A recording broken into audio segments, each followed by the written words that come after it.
ربقہ نے اس کے لیے یہ عذر پیش کیا کہ یعقوب کو اپنے خاندان میں شادی کرنی چاہیے، اس طرح وہ مخلوط شادی سے جیسے عیساؤ نے مقامی لوگوں میں کی تھی محفوظ رہیں گے۔ یعقوب کی زندگی کا مرکزی واقعہ اس وقت پیش آیا جب وہ شمال کی طرف فرار ہو رہے تھے۔ غالباً پہلے ہی دن وہ شام کے قریب کوہستانی ملک میں بیت ایل کے قریب پہنچ گئے، جو بیر صبا سے 60 میل دور تھا۔ اتنا فاصلہ ایک تیز رفتار اونٹ ایک دن میں طے کرتا ہے۔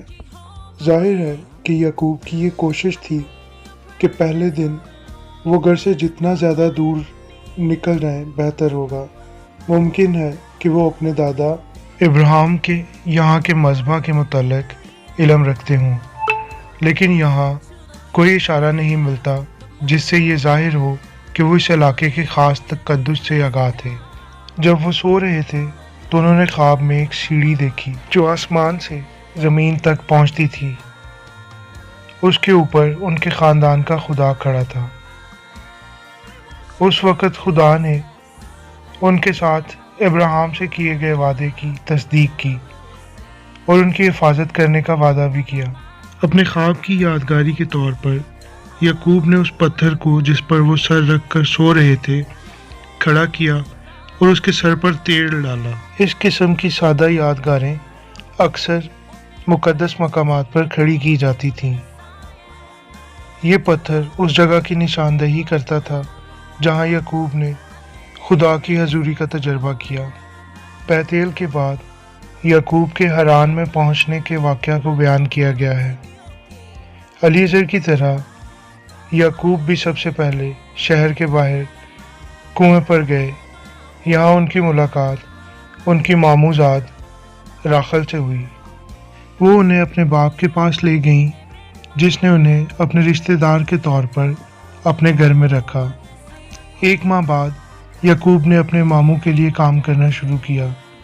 پہلے 7 سال انہوں نے راخل کے ساتھ شادی کرنے کے لیے کام کیا۔ ایک قدیم دستاویز میں اس قسم کے ایک معاہدے کا ذکر ہے، لیکن اس شخص نے فوراً شادی کی۔ شادی باقاعدہ گواہوں کی موجودگی میں ہوئی تاکہ وہ بابل کے قانون کے مطابق عورت کو بیوی کا درجہ دینے کے لیے معاہدہ پر دستخط کر سکے۔ لابن نے اپنی بڑی بیٹی لیا یعقوب کو دینے کے لیے مقامی دستور کا سہارا لیا۔ یہ دستور کہ بڑی بیٹی کی ضرور پہلے شادی کی جائے یہاں کے علاوہ اور کہیں نظر نہیں آتا۔ یعقوب کو لابن کی تجویز ماننی پڑی اور ایک نیا اقرار نامہ تیار کیا گیا جس کے مطابق 1 ہفتہ بعد لابن راخل کو یعقوب کے ساتھ بیاہ دے گا اور یعقوب اس پیسے کی عوض جو مرد اپنے سسر کو دلہن کے لیے ادا کرتے تھے مزید 7 سال لابن کی خدمت کریں گے۔ یعقوب 20 سال تک لابن کے گھر رہے اور اس دوران ان کے ہاں 11 بیٹے اور 1 بیٹی پیدا ہوئی۔ لیا کے 4 بیٹے پیدا ہوئے جبکہ راخل بے اولاد ہی رہیں۔ تب راخل نے اپنی لونڈی بلہا یعقوب کو دے دی جس سے 2 بیٹے پیدا ہوئے جنہیں راخل نے اپنے بیٹے بنا لیا۔ اس سے راخل کا غم کچھ کم ہو گیا۔ لیا نے بھی اپنی لونڈی سے ویسا ہی کیا اور اس کے بھی 2 بیٹے پیدا ہوئے۔ غالباً اس کی وجہ اس خیال پر مبنی تھی کہ بچہ گود لینے سے گود لینے والی ماں خود بھی حاملہ ہو جاتی ہے، بالکل اسی طرح جس طرح سارہ نے اپنی لونڈی ہاجرہ کو اپنے خاوند ابراہیم کو سونپ دیا۔ بیشتر ازیں کہ راخل سے یوسف پیدا ہوئے، لیا سے مزید 2 بیٹے پیدا ہوئے۔ جو نام یعقوب کے بیٹوں کو دیے گئے ان میں سے کئی ایک اس زمانہ کی دیگر تحریروں میں بھی ملتے ہیں، لیکن وہاں ان ناموں کی وہ خاصیت بیان نہیں ہوئی جو بائبل میں ہے۔ حران نہ صرف ایک اہم تجارتی مرکز ہی تھا بلکہ ایک زرخیز زرعی علاقہ اور چراگاہ بھی تھی۔ غالباً لابن کا ایک گھر شہر میں تھا جہاں وہ گرمیوں میں فصل کی کٹائی کے موسم میں رہا کرتا اور سردیوں میں اپنے غلہ کو چرانے کے لیے پہاڑوں پر لے جاتا تھا۔ چونکہ لابن ایک دولت مند گھرانے کا سربراہ تھا اس لیے اپنے خاندان اور شہری کونسل میں بھی اختیار رکھتا تھا۔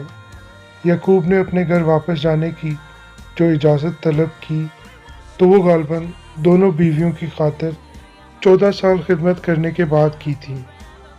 اس کی لابن کے غلہ کی دیکھ بھال بہت اچھی تھی، اس لیے وہ اسے اجازت نہیں دینا چاہتا تھا، لہٰذا ایک نیا معاہدہ طے پایا جس کے مطابق یعقوب بدستور لابن کی بھیڑ بکریاں چرایا کریں گے اور بطور اجرت غلے میں جو بکریاں ابلک یا چتری ہوں گی اور جو بھیڑیں کالی ہوں گی وہ سب یعقوب کی ملکیت تصور کی جائیں گی۔ اس طرح یعقوب نے اپنے خاندان کا گزر بسر کرنے کے لیے مال مویشی جمع کر لیے، لیکن بعد میں لابن اس معاہدہ سے منحرف ہو گیا اور ان تمام جانوروں پر قبضہ کر لیا جن پر یعقوب دعویٰ کر سکتے تھے، لیکن یعقوب نے خواب میں دی گئی ہدایات پر عمل کرتے ہوئے اپنے سسر کی چالاکی کو معاہدہ توڑے بغیر اپنے فائدہ کے لیے استعمال کیا۔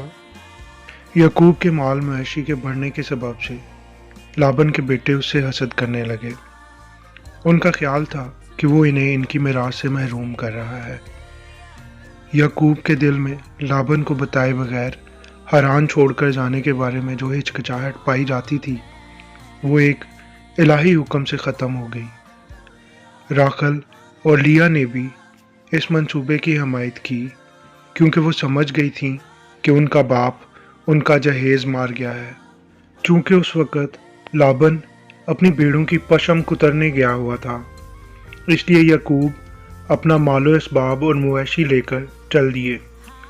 2 دن کا وقت ملنے کے باعث یعقوب جلاد تک پہنچ گئے، تاہم لابن نے ان کا تعاقب کیا اور 7 دن میں 400 میل طے کر کے انہیں جلاد کے مقام پر جا لیا۔ لابن نے یعقوب سے یوں چوری چھپے بھاگ جانے اور خاص طور پر اس کے بتوں کو چرا لے جانے کا شکوہ کیا۔ اگر ان بتوں پر قبضہ خاندان کا سربراہ ہونا ظاہر کرتا تھا تو پھر راخل کا بتوں کو چرانے کا مقصد یعقوب کو سربراہ بنانا ہی ہو سکتا تھا۔ راخل نے ہیلا سازی سے ان بتوں کو اپنے پاس ہی رکھا۔ یعقوب نے بھی شکوہ کرتے ہوئے لابن کو یاد دلایا کہ اگرچہ اس نے نہایت ایمانداری سے غلہ بانی کی تو بھی لابن نے اسے کبھی پورا معاوضہ ادا نہ کیا۔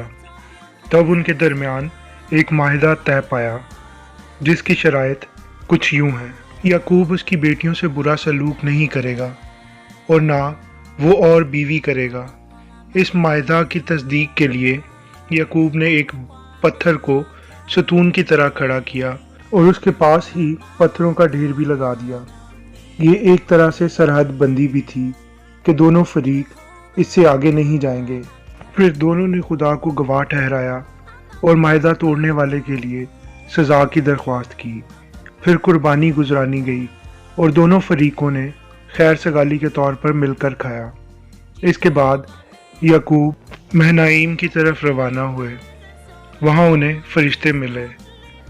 تب انہوں نے اپنے بھائی عیساؤ کا رویہ معلوم کرنے کے لیے اپنے آگے قاصد بھیجے۔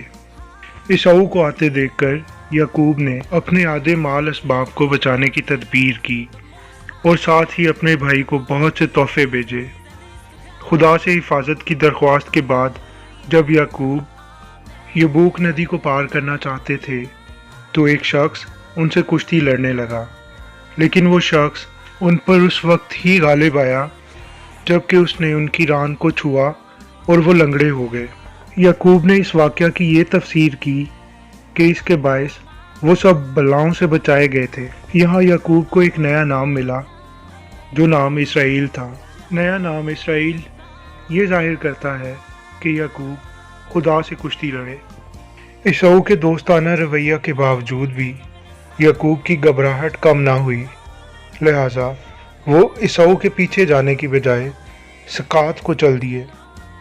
سکات سے سکم کے علاقے کو گئے اور زمین کا ایک ٹکڑا خریدا، لیکن دینا کی عصمت دری اور اس کے بھائیوں کے بدلہ لینے کے باعث وہاں کے لوگ ان کے دشمن بن گئے۔ تب خدا نے انہیں بیتیل جا کر رہنے کا حکم دیا۔ غالباً یہ علاقہ